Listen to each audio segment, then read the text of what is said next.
Assalamualaikum warahmatullahi wabarakatuh. Perkenalkan, nama saya Rizal Gustian dari jurusan Informatika 2018. Jadi pada video kali ini saya akan menjelaskan tentang teknologi wireless dan infrastrukturnya. Oke, langsung aja kita menuju ke videonya. Cek this out. Ya, sebelumnya apa itu jaringan nirkabel? Nah, jaringan nirkabel atau yang sering kita sebut sebagai wireless network yaitu sebuah jaringan lokal yang terbentuk dengan menggunakan media perantara sinyal radio frekuensi tinggi, bukan dengan menggunakan kabel. Wireless LAN ini memiliki tingkat fleksibilitas yang lebih tinggi daripada media kabel. Maka dari itu, WLAN sering digunakan sebagai ekstensi dari komunikasi melalui media kabel atau sebagai alternatif komunikasi media kabel. Keuntungannya apa sih menggunakan teknologi wireless? Nah, yang pertama, agar meningkatkan produktivitas. Yang kedua, wireless ini lebih cepat dan sederhana implementasinya. Yang ketiga, teknologi wireless lebih fleksibel daripada dengan kabel. Yang keempat, wireless ini dapat mengurangi biaya investasi. Dan yang terakhir yaitu skalabilitas.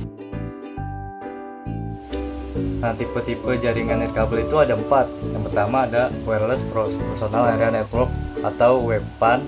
Yang kedua, wireless local area network atau WLAN. Yang ketiga, wireless metropolitan area network atau WMAN. Yang keempat, wireless wide area network atau WWAN. Nah, WPAN.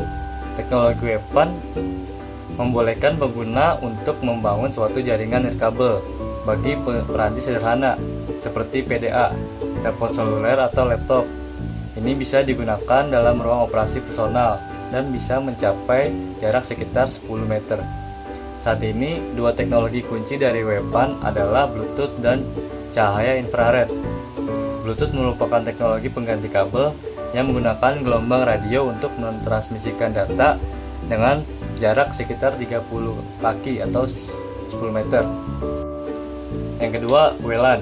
Teknologi WLAN membolehkan pengguna untuk membangun jaringan nirkabel dalam suatu area yang sifatnya lokal. Contohnya dalam lingkungan gedung kantor, sekolah, atau kampus. WLAN dapat digunakan pada kantor sementara atau yang mana instalasi kabel tidak permanen. Yang ketiga, WMAN.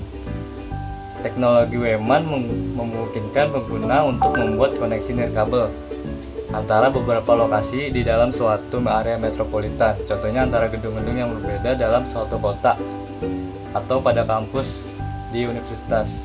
Dan ini biasanya dicapai tanpa biaya fiber optik atau kabel tembaga yang biasanya harganya sangat mahal. Yang keempat, WWAN.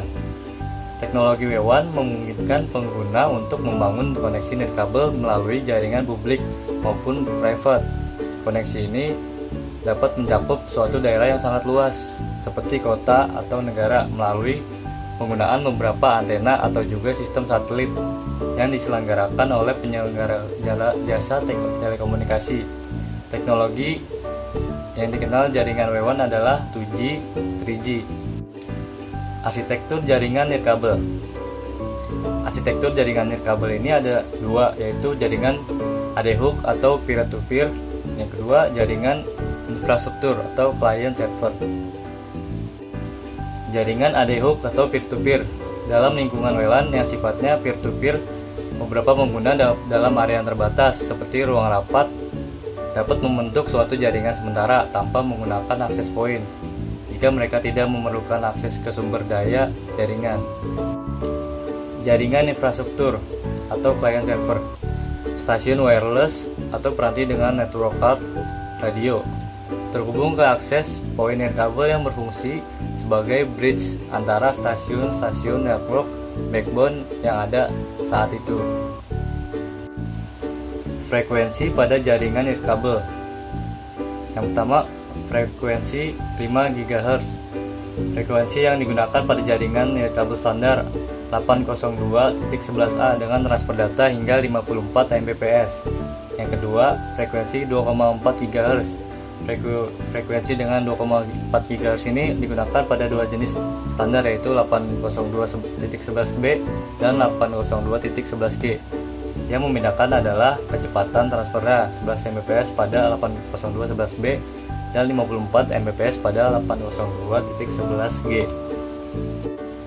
Security atau keamanan pada jaringan nirkabel ada 3, yaitu WEP, WPA, dan WPA2. Wired Equivalency Privacy atau WEP. Teknik ini merupakan fasilitas opsional yang ada di dalam standar 802.11. Fitur ini akan membuat jaringan wireless Anda mempunyai keamanan yang hampir sama dengan apa yang ada dalam jaringan kabel. WEP menggunakan sistem enkripsi untuk memproteksi pengguna WLAN dalam level yang paling dasar. Wi-Fi Protected Access atau WPA. Wi-Fi Protected Access merupakan teknik pengamanan jaringan wireless LAN yang diklaim lebih canggih dari WEP, dengan disertai teknik enkripsi yang lebih advance dan tambahan pengamanan berupa autentikasi dari penggunanya. Maka WPA akan jauh lebih hebat mengamankan akun pengguna WLAN. Yang terakhir, Wi-Fi Protected Access 2 atau WPA2. WPA2 menggunakan protokol enkripsi yang lebih ampuh dibandingkan WEP maupun WPA. WPA2 menggunakan algoritma enkripsi AES dan autentikasi 802.1x, sehingga menjamin keamanan data dan kontrol akses jaringan lebih baik dibandingkan WEP dan WPA. Nah, untuk contoh gambar alat-alat wireless itu kayak gini. Oke, cukup segitu dulu. Kurang lebihnya mohon maaf. Sekian dari saya. Wassalamualaikum warahmatullahi wabarakatuh.